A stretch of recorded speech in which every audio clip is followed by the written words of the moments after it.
I'm going to start with a roasted pasta sauce, and I'm going to use many different types of tomatoes. I've got nice paste tomatoes, and they don't have much juice in them. But then I've got a nice beefsteak tomato. This is the black Krim, and they're very juicy inside. Then I've got my yellow tomato, and it's not got a lot of acidity to it. So I kind of have to balance everything out. And then I've got some little tomatoes in here. They're just little round tomatoes, and they're a part of a beefsteak also. So they're going to have a bit more juice in them. But that's okay with me. You just boil it down for a few more minutes longer, and that's not a problem. The recipe calls for approximately 20 medium tomatoes. So time you look at all of these, this is a large one and a large. So time you put that in with a small, this is more of a medium. This bowl full will be just approximately the right amount. I'm going to put 4 nice sized onions in it. And then it calls for sweet peppers. So in my bowl I have my sweet peppers. These are also sweet, these guys. But these, where did they go? These little rascals. There's not much to them, but they got some heat to them. Just adds a little zip to your pasta sauce, which I like. So we're going to do this bowl full of peppers, this bowl full of tomatoes, and the 4 onions. And then I've got to get some garlic. So this tomato has a bit of hard core in it. If you can see right here and right there, I'm going to cut that out because when you blend it up with your emulsifier, those little chunks still seem to make their way and not break down the same. Now I can throw that in my pot. So it's a fairly easy process, but there's some more hard core. Not all tomatoes have that, but there is certain varieties that do. A lot of the heirloom tomatoes do. And the skin I don't take off, but you can see this skin has a bit of darkness on it. So I'll just peel that off and put the rest of the tomato in. So I'm going to finish these up, folks, and then I'll show you some of the peppers and the onion and the garlic, and then we'll throw it in the oven and roast it. I'll come back when we're closer to that time. I wanted to show you the difference between the black Krim, which is purple on the outside edges, and just a normal tomato. The center is red, but the outside ring is greenish, and on the outside it actually shows it's more of a black. It's a very tasty tomato. Okay, let's put all this onion into the roasting pan.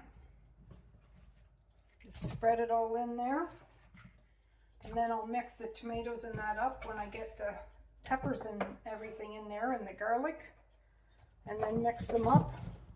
I kind of bury the onions a little bit because I think the tomato juice that comes out of the tomatoes actually helps them to cook nicer. The onions are the toughest to get cooked, so I like to kind of bury them in the tomatoes. All right, let's work on the garlic. I like to make a little slit in between the cloves so that you can see each one, like that. And then when I put my butter knife in there, you can just twist it and pop them apart very easily.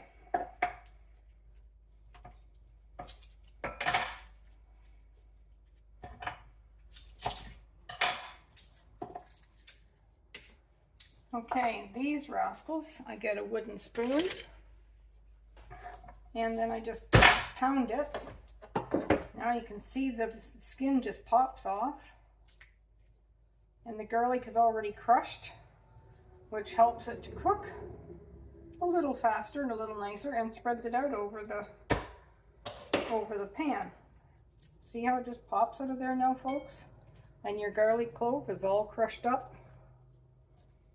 A little bit easier, works a little quicker.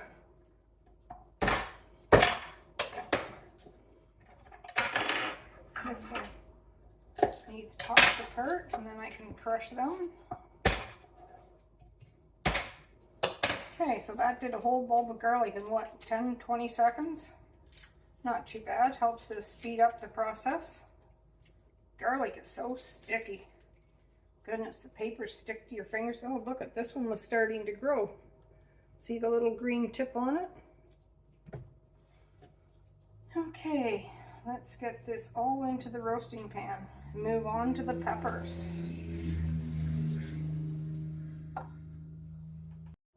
So for the peppers, the big ones, everything's been washed. The tomatoes, the garlic, everything has been washed.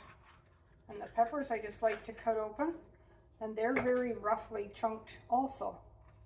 Because like I said, I'm going to blend it all up later, and it won't matter. I do like to have some chunks, but I don't mind if it's just rough chunks also in my pasta sauce. Some people like a real nice smooth one. Try to take out most of the seeds, but I'm not too concerned if some of the seeds get in it either. So there's those ones. Throw them into the pot. Cut these seeds out.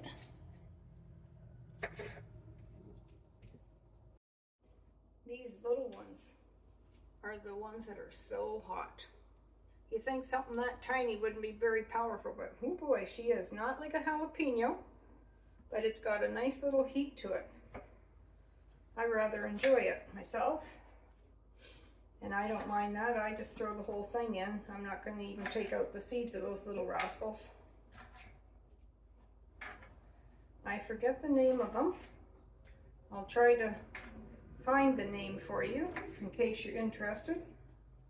But once they're blitzed into all them tomatoes and all the onions and everything, it'll just bring a nice little bit of heat and nothing too much. And these sweet peppers, I just chunked them. And the yellow and the orange pepper would just give a little bit of color splash in your pasta sauce, as long as I don't blitz it up too much. And I don't mind the seeds from the sweet peppers, they're no problem. This pepper's a little soft on the end, so we'll cut that off, put it in my scrap bowl. My chickens will eat that.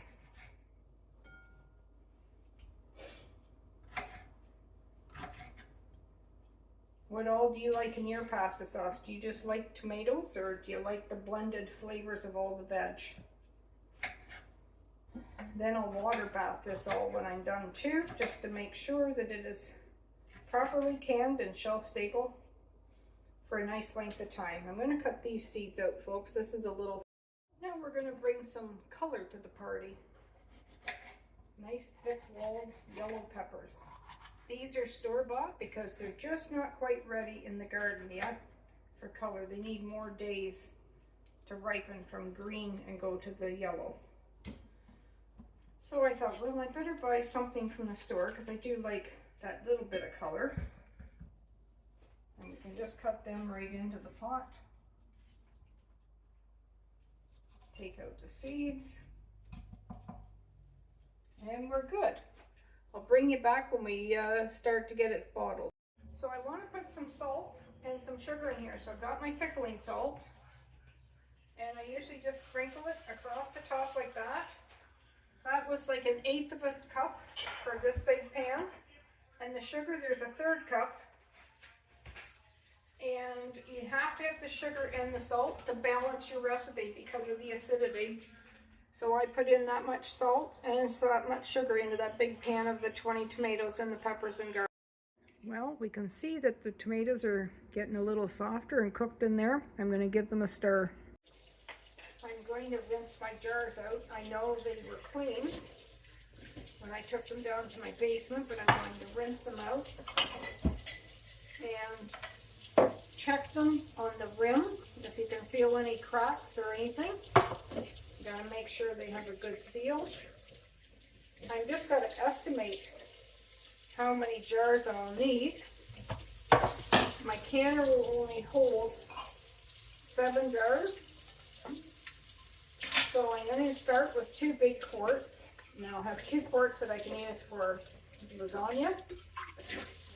And then the smaller ones I can use for just a small pasta or pizza. And I always do a couple of my little 1-cuppers because then they can be used for a lot of personal size pasta. If one person wants to have pasta for the night, they can just get a little 1 cup out, and then that way that serves them. See all my jars and lids now? No, the rings, they all feel good. So I'll come back when we're ready to jar. So while I'm waiting for my tomatoes to cook, I've got my big black kettle out to put my jars in to water bath the tomatoes once I put them in jars. I've got my snap lids and my rings. Brand new snap lids. The rings, you can reuse them. You can see this one's quite rusty. It's been around for quite a few years. It still works. So I counted out my jar lids and the rings, and I've got those all ready for the jars that I have washed and ready to go. So now I wait for the tomatoes to finish cooking. While they're cooking, I like to give it a stir. Make sure everything is incorporated and that the peppers that still feeling a bit chunky are down in the sauce. You can see all the liquid that's in there. One other thing I like to do is to get a little bit of the tomato water and blow on it and test it for the salt and for the sugar content. Okay, let's see what this tastes like. Salty, too salty. Can't change it if it's too salty, but then check it for sugar and salt. If it needs a little bit more, then this is your opportunity to put it in.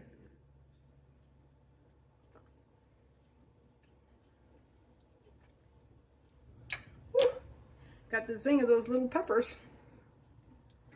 No, it tastes just, I think, perfect. Salty enough, and yet it's also sweet enough. So it's all good. While I'm in between jobs, I thought, why don't I just have a quick hot dog? I've got my bun ready with some relish and have my supper while I'm waiting. I'm only cheating, I'm only boiling the hot dog. It would be great to barbecue it, but not tonight. So I got a hot dog ready. I'm gonna have a quick snack, have my supper, and then I'll continue on. And now comes the blitzing.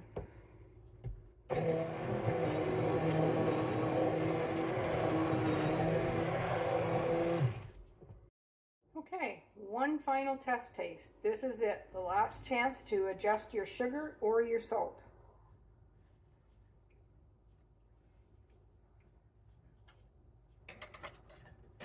No, I think it's balanced quite nicely. I agree from the first test, and I'm gonna just still continue on. Now that I have it all mixed, all the peppers, all the onions, and the garlic are all mixed together. It was just that last chance to get one final taste. The USDA says that you need to have 2 tablespoons of boughten lemon juice into your jars, and that's to help to preserve it. So I'll put that in quart jars, and it's 1 tablespoon for pints. Once I turn the oven off, then I put my jars in the oven to heat them up, because we're going to put a hot sauce into a hot jar. That way we don't have any jars crack or break.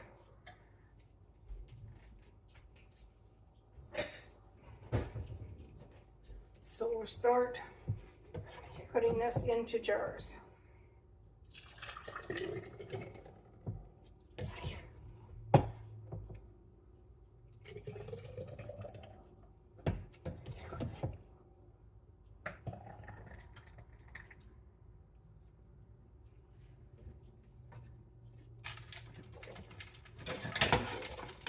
Okay, put that there, and get one of my lids. And I'll put that on, just finger tight. It's got to be tight enough, but not so tight that the air can't escape that's inside the jar as it bubbles and boils. So I'm going to set that there because I like to balance my jars on this wire rack or they'll flip over on me. Okay, lemon juice goes in. 1 tablespoon because this is going to be for a pint.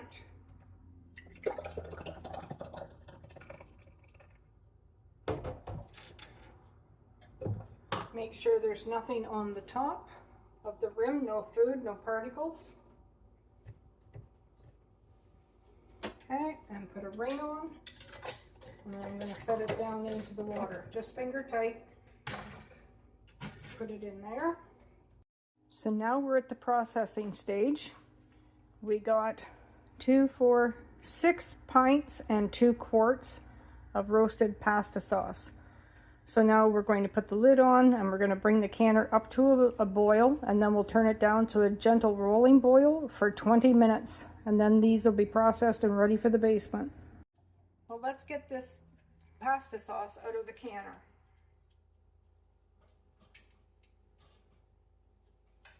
Once it was done, I took the lid off and I let it cool for a few minutes so that it wasn't still boiling.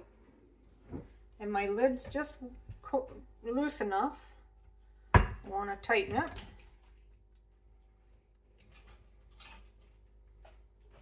And see how it's separated? That's normal. That's just all the little thin juice of the tomato on the bottom. And then when you use it, you just shake it up and all the thick stuff mixes with the thin. And then you get a normal pasta sauce again.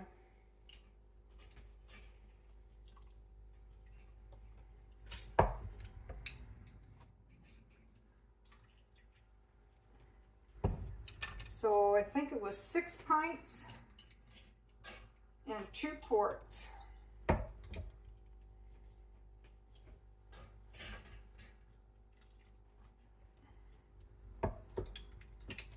That's a nice little stash from a batch of tomatoes.